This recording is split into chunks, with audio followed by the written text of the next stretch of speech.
Hello, everybody. Welcome to the Post Political Podcast. I'm the host, Derek Britton, and I am very excited for our guest today.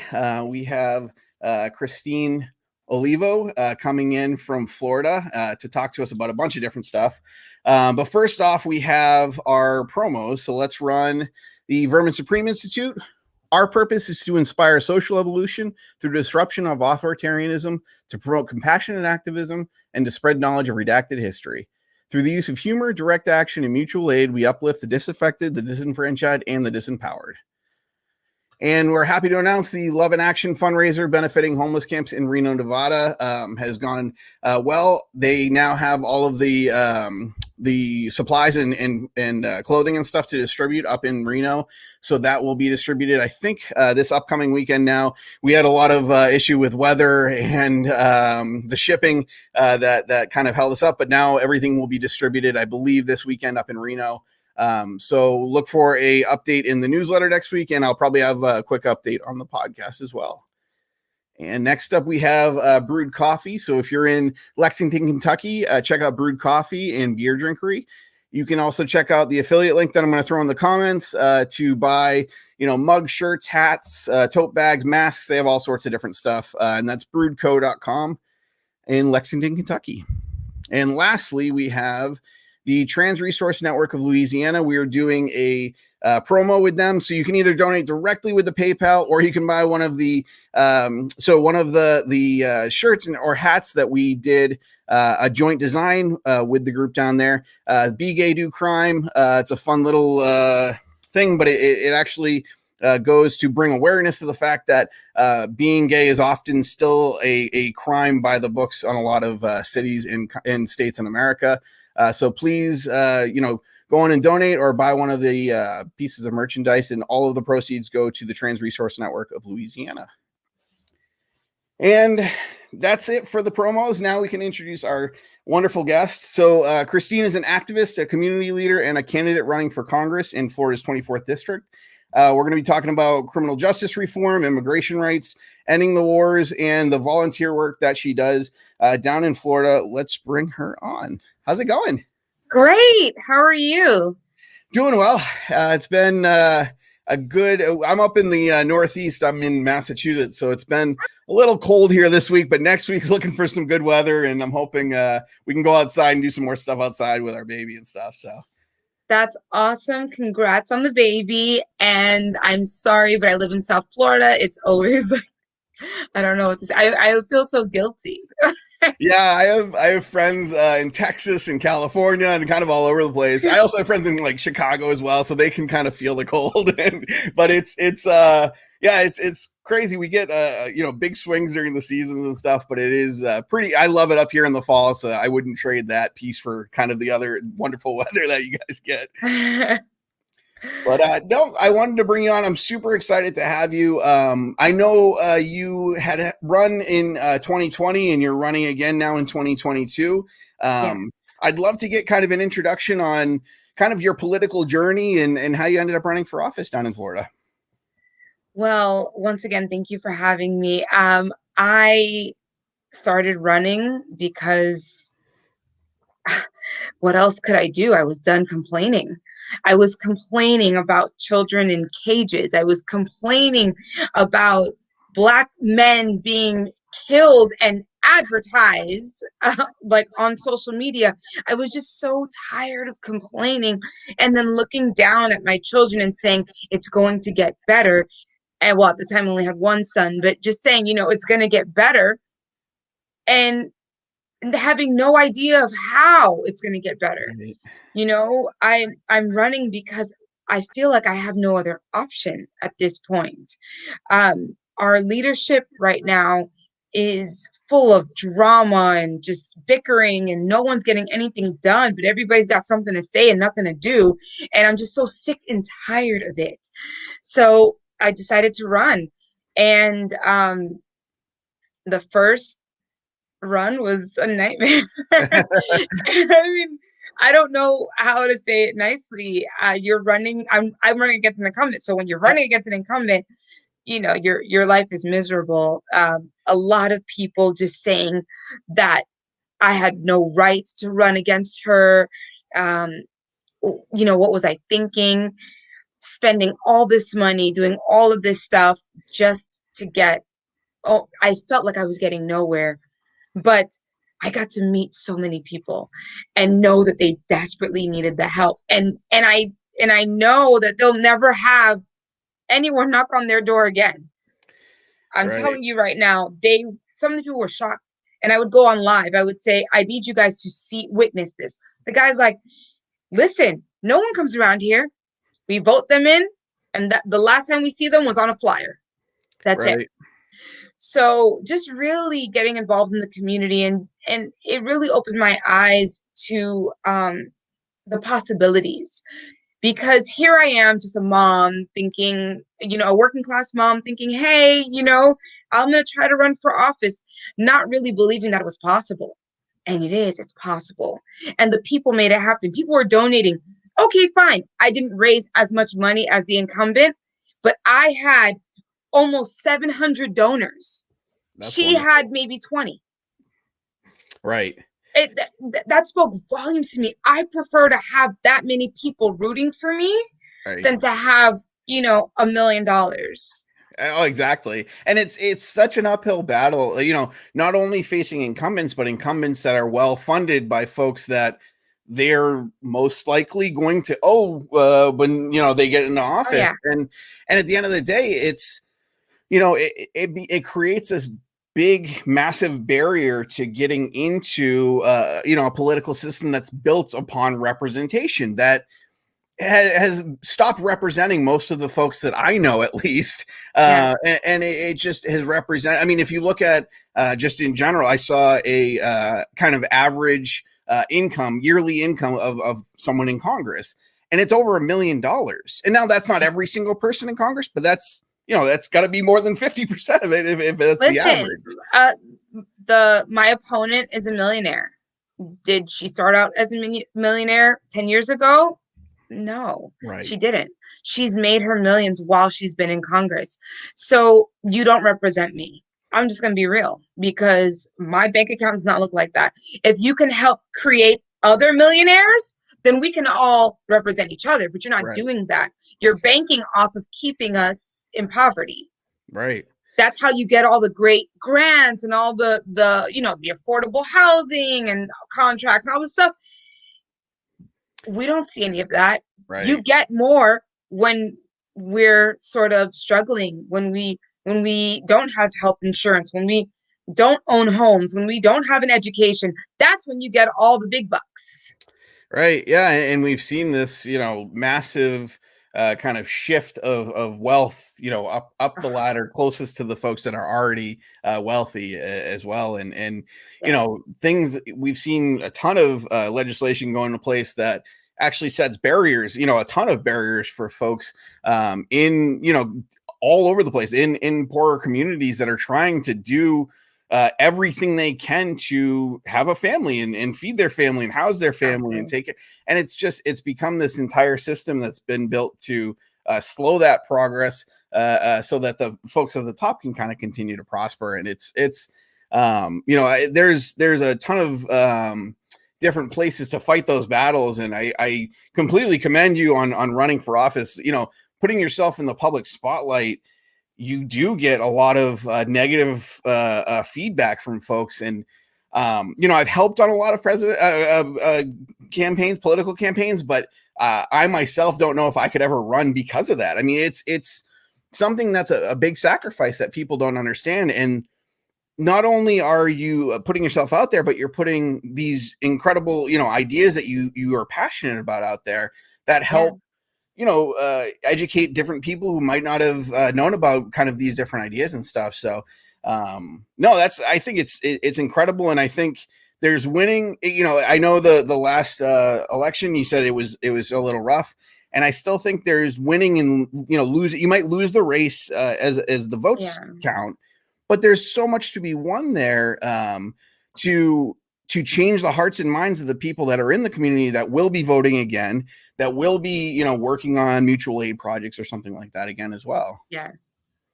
So one of the things I wanted to kind of dive into is some of the areas that we agree on, very closely. We have different political backgrounds, but I think we agree tremendously. Everything I've read and seen, I follow you on social media and stuff, and I see a lot of what your campaign promotes and stuff. And criminal justice reform, immigration reform, and ending the wars, I think we agree tremendously on. And can you go a little bit into, not into super detail, but just kind of your general thoughts, I guess, on we can start criminal justice reform. I think it's a very, it's been pushed into the spotlight, in the last 20 plus years, I think. And we keep hearing there's going to be stuff done and things don't get done. There's, recent legislation that's been looking like it's going to pass through. That could potentially help us get there, but there also seems to be a lot of little stuff written in there that's not going to change and not going to be these massive reforms to the system that we really need. So my passion about criminal justice reform stems from having family and friends that have gone through the process and knowing how much I love them and how much it pains me to think that they were exploited for to make goods for companies and then get paid 13 cents an hour, Right. or to know that they had to go to solitary confinement, or to know that they were arrested for a drug charge and treated as if they had committed murder. So it, I look at people as people, Right. right? Right. But right now, I feel like our criminal justice system looks at people almost as objects or as animals, which I'm not saying that animals should be treated a certain way because I have animals, but you get All what right. I'm saying. They Yeah. don't look at them like this is a person that needs help, that maybe came from a system that was broken into a system that is broken. Right. So we need to help restore the human being, the person inside. And I believe that we need better education in our prison system. I also believe that we need a better living arrangement, a better lifestyle. Right. It's not that they need to be caged up. It's that they should be able to sort of do their own thing, but just now they're not in society, but they're learning how to be a part of society without having to steal or having to hurt somebody, or or do drugs, which I just don't even understand why doing drugs, something that you're doing to yourself, is going to get you locked up. Right. That should get you in rehab. Right. So these are the things that frustrate me. Pregnant women giving birth by themselves, locked up, like chained to a bed. I just can't fathom these things, and I don't understand where our humanity is. It almost makes me feel like, the United States thinks, oh, we're the greatest, we're the best. You don't treat your people as if we're the greatest or we're the best. Right. So it's disheartening to know that our criminal justice system is the way it is. I used to be a youth director. Yep. And a lot of my students don't have fathers. They do have fathers, excuse me. Their fathers are not there. Some of their fathers were incarcerated. And it's so hard.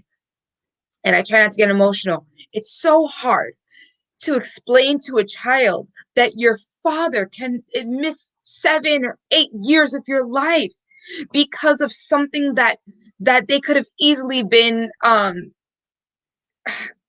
something that could have been redeemed for at home, right? Right. They could have redeemed themselves maybe on house arrest, or they could have redeemed themselves in a work program, or a community service program. Something that someone with a different background, nationality, color would not even go through. Right. Oh yeah, So 100%. we have to completely, I feel like there's all the systems that were set up are so broken that it needs to just be dismantled, and then we rebuild.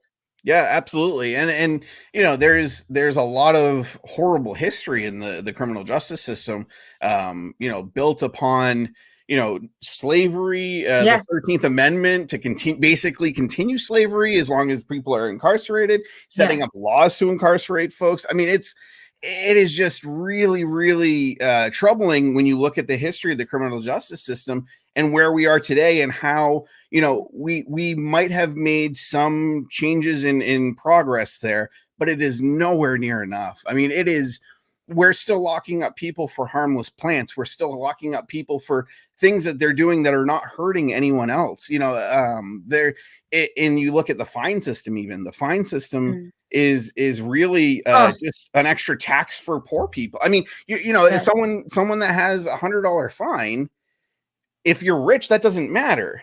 If you Yeah. do not make $1 million a year, that matter. That could be you not getting enough food for that week, or that could mean you not being able to pay your rent. I mean, that's a significant sum of money. And folks just say, "Oh, we should fine people because we need to punish them somehow." Well, paying a fine, as you can find statistics all over the place, has never turned into folks changing that behavior. And you look at the same thing with prison systems. You were just talking about alternative ways to help kind of reform or change the behavior of someone to reintroduce back into society or whatever. Yes. Those programs typically have a much lower recidivism rate. It's Yes. people are not going back into They're jail not going after those back. They're not programs. going back in. You're not going to see me locked up again. Why? Right. Because, okay, it's the same thing. I know this is like a crazy comparison, but losing weight, right? If you put someone on a 3-day diet, chances are they're going to go back to gaining the weight again, Right. right? If you put somebody on a lifestyle change, you completely change the way they eat, change their workout routine, sort of make it just a new way of living, they will then keep the weight off Right. for a really long time. Maybe they'll have some setbacks, but it'll be nothing like before, because why? They've completely changed their lifestyle. That shows more results than let's just lock them up and just, Right. let's change their lifestyle. I know a family that's suffering right now because a first-time offender doing a white collar crime, like a money thing. Yep. It didn't matter that he was a first-time offender. He's taken away from his family forever. And you don't ask, why did he feel like he needed to do that? What was their family going through? Right. Are there any programs to help someone like that? And so it breaks my heart, because I just don't think that locking people up is the option for everything. Yes, there are some people that probably do need it. We have serial killers out there. It's a thing. Yep. I Yep. mean, there are people that are purely evil deep down inside. And yes, they do need to get locked up. I can't deny that. But you mean to tell me everyone? Right. And especially when you start looking at some of the things that can get people thrown in jail for extremely Oh, long. I mean, we're seeing massive marijuana reform, in different states, but we're not seeing it federally. So a lot of folks are still in prison for that. oh And the yeah. United States has, the highest prison population by far. We have 25% of the world's prisoners are in the United States prisons. There That's was a mother that put her child in a school that was not in their jurisdiction, like not in their zip code area or whatever, Yep. and she used someone else's address. She got like a year or something in jail. You really? You took a mother away from their child because they want a better education Right. for their child. So now wanting a better education will get you locked up. These are things that I don't understand. Right. Yeah, and I mean a lot of the system, the rest of the system that's kind of built around is forcing folks into some bad situation. There's a big push for changing what is it licensing laws. So to get into being let's say there's I've seen a law. I don't know if it's in Florida, but it might be. A couple of folks in Florida were talking about it, and it's basically for doing what do you call it? Interior design, and Mhm. it's a it's a 2-year apprentice program. It's a few $1,000s, and it's a certain basically piece of paper that you need in order to do this. Now, the same thing is the same kind of bar is set as well for cutting hair. There's bars Yes. set for doing all sorts of jobs that folks would do, maybe are super passionate about and would do it, but they can't do it without paying $2,000 for a license. Yeah, And at the end I'm of an the esthetician. I yeah, know. I went to cosmetology school. I had to, I could not practice anything without my licenses. And then on top of that, there are additional services that I have to get additional licensing for right. in order for me to do that as well. So, like, for example, I do microblading, I do eyebrows, right? Yep. I have to get a tattoo license, but then I have to take the tattoo course. And it ends up being so much more, a lot more money than I Right. anticipated.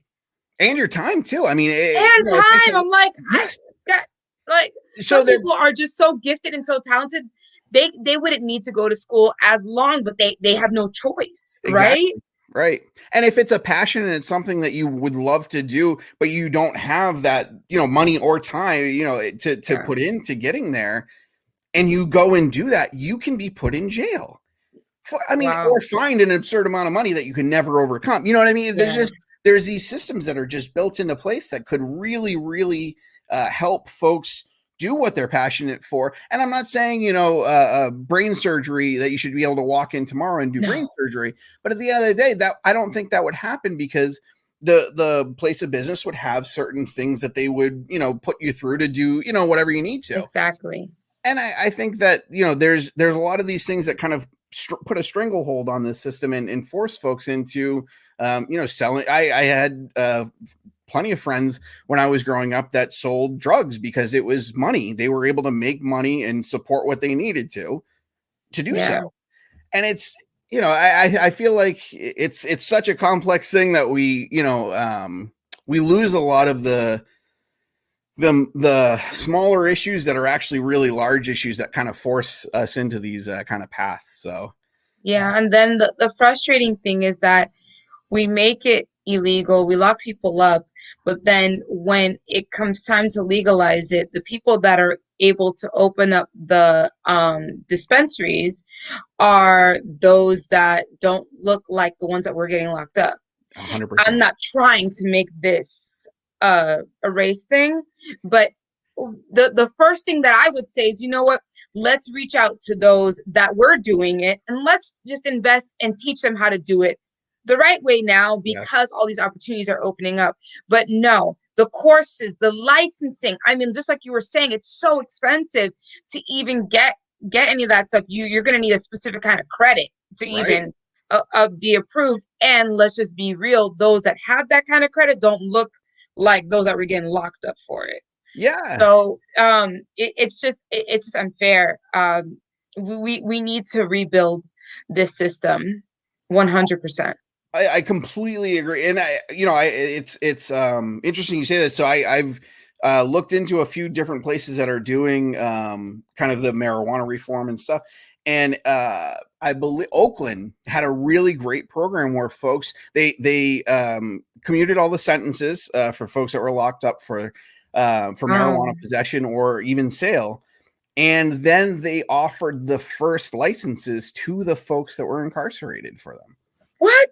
Yeah. That's what we should have done in Florida. Well, Florida's still not like almost legal, but Yeah, and you see it different state to state.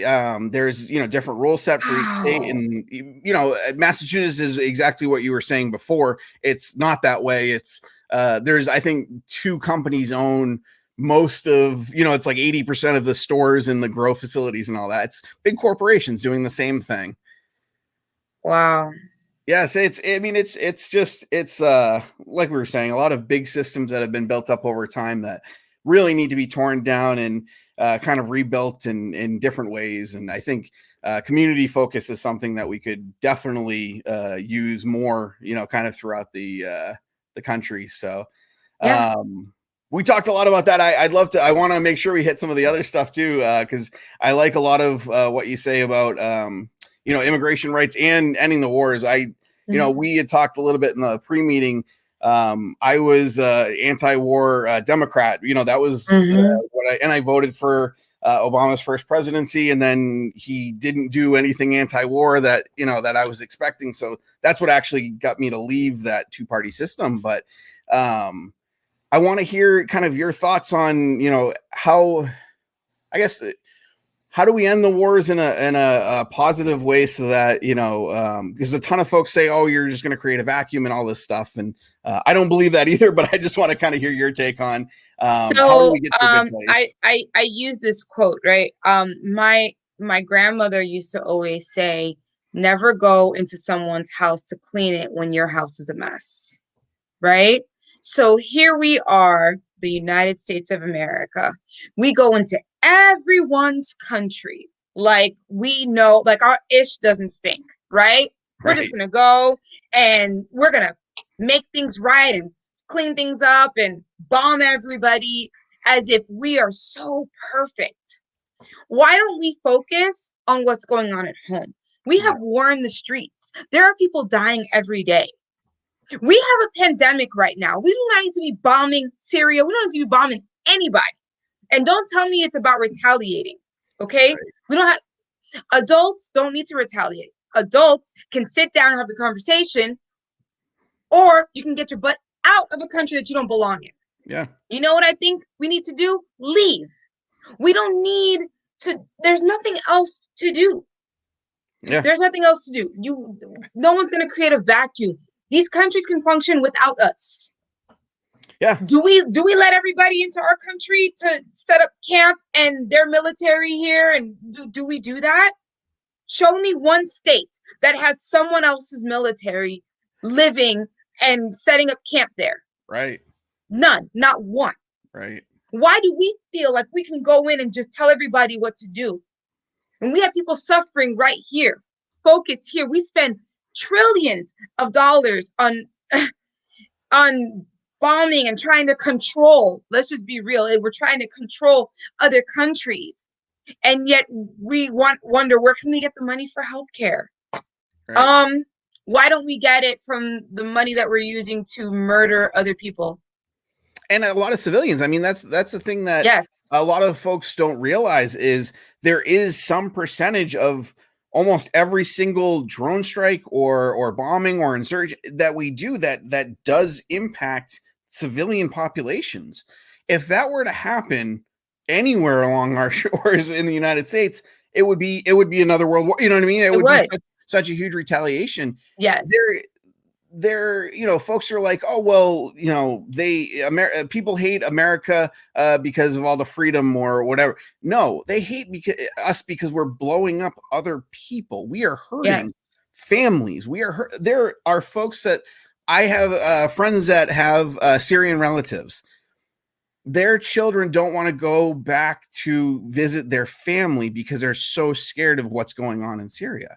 Yeah. And that's the United States doing. Like, it blows my mind. It saddens me to no end. And I've never understood the we will make it better with bombs mentality.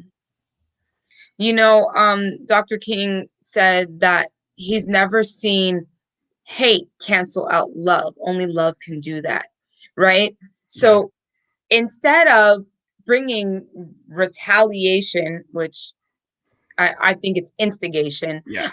Instead of doing that, why don't we try to really either talk to these world leaders or leave? Like, I just don't understand what the big deal is. Why can't you just say, you know what? It's not our business. It's not our business. Get out. They're not posing a threat to us in our land. They're posing a threat to us in their land. Get out. Yeah. It's that simple. So I feel that the United States, our commanders in chief, all of them have been irresponsible when it comes to lives, human lives. Yes. They have put our troops at risk, and they have taken the lives of other countries, his fathers, brothers, women and children that Right. are being killed every day, and we're paying for that with our tax dollars. I think it's irresponsible, it's shameful, and because of that, after the bombing in Syria, I'm done with the Biden administration. I gave them a chance and I'm done.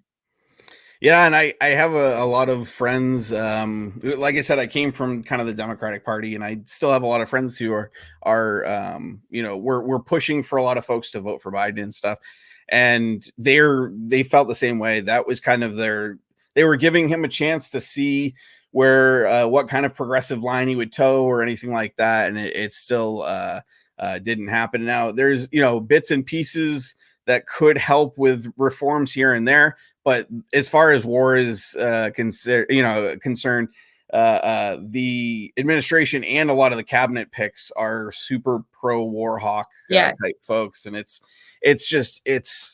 very hard to see. I don't understand. Like, do they think that this is like a game, like a video game? This is not a game. These are actual lives that are being Right. taken. And I feel like I, it's a disconnect. You know what I mean? Like they're so yeah, disconnected from an individual's life. They kind of live on a different level than the rest of us, that it's not seen as that, and it's seen, like you said, it's like a war game. It's not. yeah. They're not considering the fact that these bombs do hurt people all over the place. So yeah, no, it's heavy, and I wish I wish there was a stronger voice coming back. You see bits and pieces of folks saying they're anti-war, and maybe one tweet here or there, but there's no real fight to give Congress back There's no control of leadership. war and stuff. Yeah, exactly. We do not have a leader, not in Congress, not out of Congress. The thing is, there's so many voices out there with so many ideas, but there is not one person that has been able to rally everyone behind them. We don't have the Dr. Kings and the Malcolm X's, and we just don't have that. I was telling my mom the other day, I'm a modern day hippie. We're hippies. Yeah. They called hippies tree huggers, and they gave hippies such a bad name that we sort of moved over and moved on, right? But Right. who's going to lead the next hippie movement? Who's going to be out there in the lawn saying, peace, love, no war? Who's going to do it? I mean, I do not see anyone rising up to be the leader that we need today, the leader that is strong enough to command attention and to demand that we're heard. I don't see it. Yeah, and I think there's been a very, in a bad way, but very successful campaigns to tear down a lot of these leaders that we've seen come up in their community. And I mean, you look at leaders of past, and almost every single major civil rights leader was killed by the federal government. I mean, Yes. they don't want to see these leaders, rise up and drive people to peaceful and keeping people out of prisons and things like that. They don't want to Yeah. see that, because it Nope. does shake up what their goal is at the end of the day, and it's so hard to see. Yeah. So I do want to bring us up a little bit and talk. Please. Yeah, let's talk. So I think one of the biggest ways that we can impact the world is through our communities. I think community action, mutual aid is something that we can and we have to rely on in some instances. I mean, we saw in Texas, even AOC was tweeting about mutual aid networks reaching out in Texas and doing the work because they were able to. I'd love to hear about some of the, I know you're part of the True Gospel Center, the Florida Rights Restoration Coalition, and Real Justice. You can talk about one or all or whatever. I just would love to hear about some of the work that you do in your community, because I think that's huge for a political leader to have. So, with the Florida Rights Restoration Coalition, all I do really is whenever we have an event, we try to register returning citizens, which is what we call, ex-cons. Returning citizens, we register them to vote, right? Because now they can. So that's important. We don't do many drives. It's normally as it gets closer to election time. So last election, there was a lot. So now it's kind of slowed down.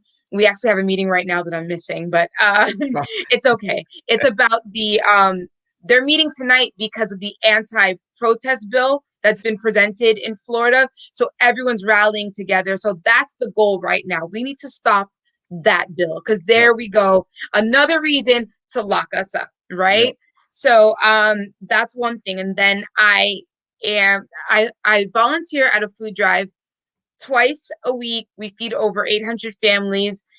It's really beautiful when we see families that they come every week and they're just so grateful, but it's also sad because it's like, man, they're hungry. They need the food.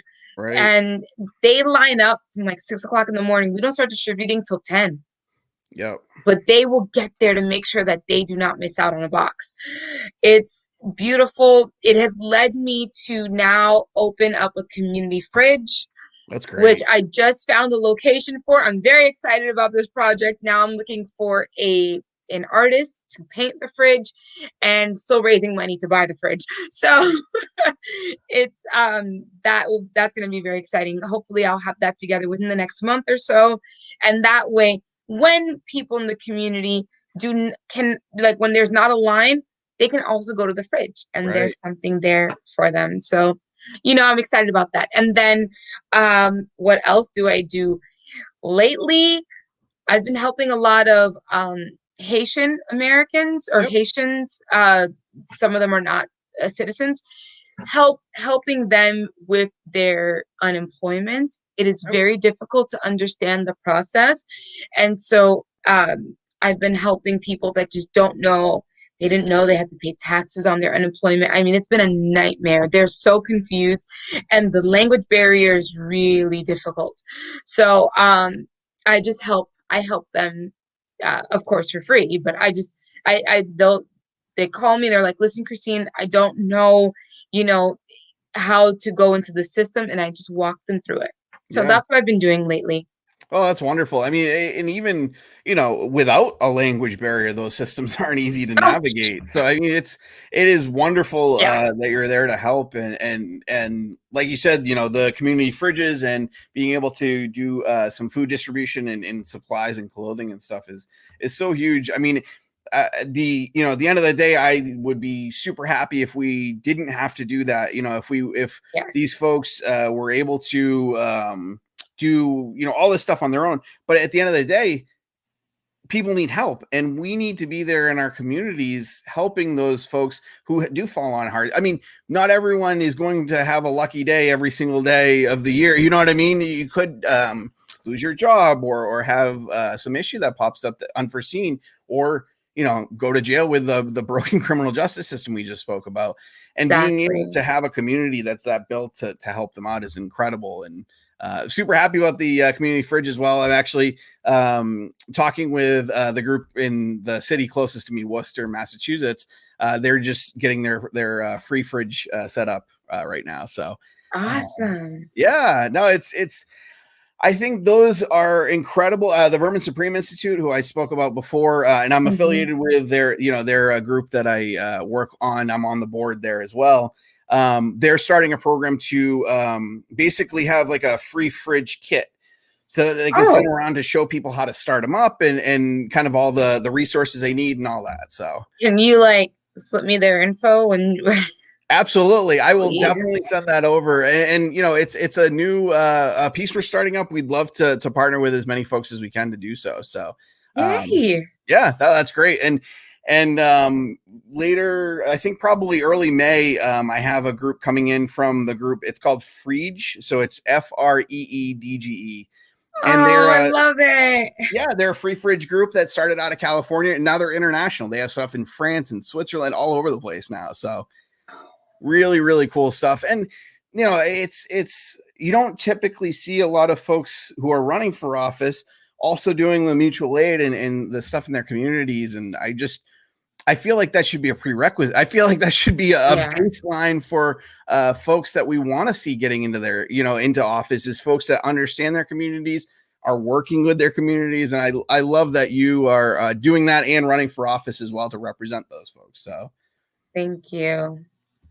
Wow. We've gone through a lot today. We have not. I was just gonna say, like, I've learned a lot more about you as well, and a lot of different. Like I said, we come from a little bit of different political backgrounds, but I found a ton of things that we completely agree on that I would love to work with. I'm hopefully after this we're going to talk about the community fridge stuff, and we can work together on something like that. And I just hope Yes. folks take more of that and try to run with that as well in their communities or whatever. So Everyone always asks me, like, why are you running against Frederica? She has this after school program called the 5,000 Role Models, and a lot of boys, it's for, troubled youth, and it's for boys only, and a lot of boys have gone through that, and then they grow up to be, very accomplished young gentlemen. And I say, well, that's great. That's wonderful. I don't want to discredit that, but there's so much work that needs to be done. And there's other things that are not getting done and things that are falling through the cracks. We can't just base it off of one thing. I think that it's time for fresh new energy. And just because someone has been doing the same thing over and over and over again, my question to you is, how has your life changed because of your right, representative? Is your life the same as it was 10 years ago? Then you need the change. right. You need the change. It doesn't discredit what they do with their nonprofit that Yep. they profit from, that is helping the community, but it doesn't mean that it stops there. You can want more, and that's okay. Yeah, and better, like we were talking about before, better representation. Folks that are in their community doing that work day in and day out, to represent their community is something we need much more of, and we Yes. we don't want to see the folks that are kind of loosely linked through a group that they started. That and like you said, it doesn't discredit the good that's being done there for sure. But at the end of the day, the closer the tie to that community, the better the representation is going to be. So, no, this is Exactly. wonderful. I want to give you kind of a last time to kind of say anything that you wanted to bring up you might not have been able to get to, or your website, or any sort of links. We can put them in the comments as well afterwards, and make sure that people can see them and go to your site and donate and volunteer and stuff too. So my website is www.christineforcongress.org. Twitter, Christine FOR24. Instagram, Christine for Congress, 4 spelled out, FOR. TikTok, Christine the number 4 Congress, and Facebook is Christine FOR Congress. So that's where you can find me. Last words, I always try to say this when I'm sort of signing out. If you have the desire to make a change in your community, I need you to run for office. I need you to know that you are qualified. I'm telling you right now, you can do it. You can find the support system, find the network. They are out there. They are waiting for people like you to run. So don't be afraid. Please put your name on a ballot. School board, commissioner, mayor, do it. Please. The world needs you. Thank you. Oh, that's wonderful and perfect, and I couldn't agree more. I thank you so much for coming on. I really appreciate it. I appreciate you sharing so much with us and being able to talk about not only the campaign, but other stuff that you're doing as well in the community and your feelings based on that. I had a great time. Thank you. Me too. I look forward to hopefully coming back. Yeah, absolutely. And your race being in 2022, we have a lot of time to come Yes. back on and talk some more. And I definitely would love an update on the community fridge and all that. I think that would be great. Awesome. Well, you have a Thank great night. It you. was great talking with you. You too. Good night. Bye. So that was Christine Olivo, and down in Florida, the 24th district, running for the House of Representatives. If you are down there, give her a look, go on her website. We're going to be posting all of the comments, all of her links in the comments so that you can see them. And please check it out. I think this is, I think we need more folks that are involved in their community, that want to see kind of a massive shift in the way that we do things, and the way that we're trying to treat people and represent people. And we need more leaders to speak out and do the right thing. So I hope everyone learned a little bit and enjoyed this week's Post Political podcast. I want to let you know about the next two. So next week we have a week where we're doing two. So on Tuesday we have Kathy Riesenwitz. Her writings appeared on in TechCrunch, Vice, Reason, The Daily Beast, and we're going to be talking about Section 230 of the Communications Decency Act and the Fight Online Sex Trafficking Act, the FOSTA, and how to kind of best decriminalize sex work. So it'll be a really interesting topic. Kathy has written tons of articles about this and is a true expert in this area. So it'll be wonderful to talk to her. And then Thursday, we'll be talking with Nancy Rivera. She runs the Bridge Kids Give Back group. It's a nonprofit that is dedicated to feeding, clothing, and uplifting one homeless, unhoused community at a time.